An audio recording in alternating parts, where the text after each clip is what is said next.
The film opens in Miami Oceanside as Dan Forrester and various different warriors tumble from the sky in the midst of a crushed scene. Dan lands in a pool close by others, who fall. Bounce back 28 years sooner to December 2022. Dan is a science educator that lives with his better half Emmy and girl Murray. At a Christmas celebration, Dan is standing by to hear back about a task at an examination establishment. He gets a call illuminating him that they have picked another person for the position. As he returns inside to watch the World Cup with his family, the field unexpectedly has some sort of wormhole open up, with a few fighters from the future emerging before the befuddled watchers. A female fighter, Lieutenant Hart, declares to everybody that in 30 years' time from that second, mankind will be cleared off of the substance of the earth because of a mind-boggling outsider intrusion. The expectation is to enroll anyone they can to leap to the future and forestall mankind's termination. After a year, uproars and hostile-to-war fights have happened as the draft has been occurring since the underlying declaration, and there have been a bigger number of losses than anything. Trust for what's to come keeps on lessening. Indeed, even Dan's understudies can zero in on their work since they feel that everybody is about to bite the dust at any rate. Dan is subsequently called to report for a draft. In the wake of going through assessment, he discovers that he meets the capabilities since he has as of now passed on between the present and the time paving the way to the attack. He has a gadget put onto his arm that will help him in time bouncing. It is likewise uncovered that Dan was a crew chief in Iraq 15 years sooner. Given 24 hours to deal with any outstanding issues, Dan goes to Emmy's occupation where she functions as a specialist for individuals who got back from the draft. Emmy lets Dan know that there is one individual who can assist with getting the family to somewhere safe. However, it is Dan's alienated dad James, whom he hates for leaving him and his mom quite a while in the past. Dan visits James, who has zero faith in the public authority and has gone off matrix. Before Dan can request help, James says he has never needed his assistance, which angers Dan in light of the fact that that is the main thing he at any point needed from him, in spite of the fact that James says that he would have just exacerbated the situation for Dan and his mom. Dan gets back to Emmy and Murray, illuminating them that he has been drafted. The two are sorrowful and embrace Dan farewell. Dan reports to the draft, where he meets others like Charlie, Dorian, Nora, and Cowan. The draftees are told about the course of time hopping and the arrangement for their central goal. Charlie lets Dan know that they send individuals who have passed on before the conflict to stay away from a catch-22, while likewise noticing that Dorian bounced back in the wake of killing an outsider, which they allude to as white spikes.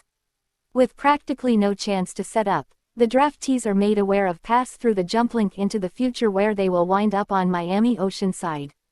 Things turn out badly on the grounds that the draftees are dropped off way higher than the arrangement was, making a few tumble to their demises while Dan and others land in the water.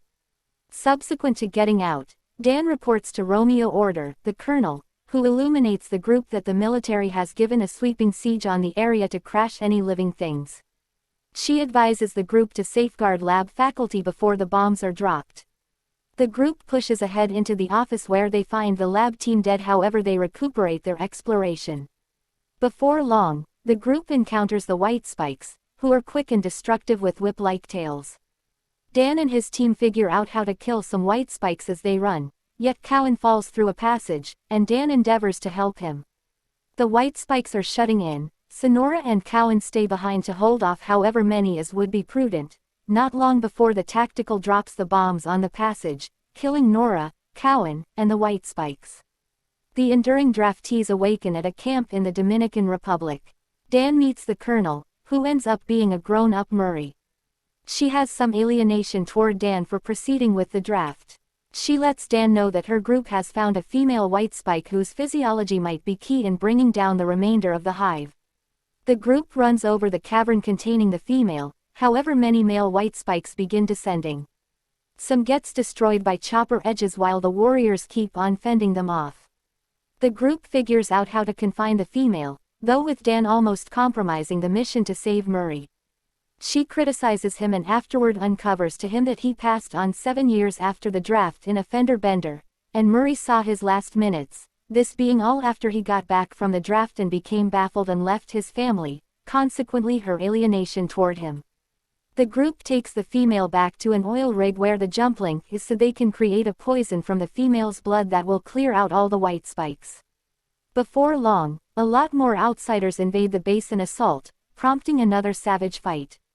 The time in the jump link is going to terminate, and the female white spike breaks free.